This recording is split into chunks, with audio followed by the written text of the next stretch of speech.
ca un înger ce apare în noapte.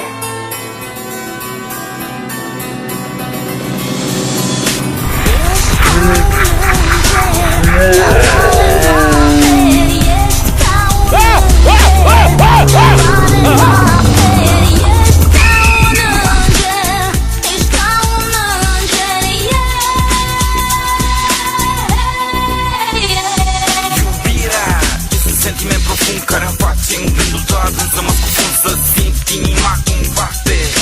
Mă săruți, nu mii și mii de șapte.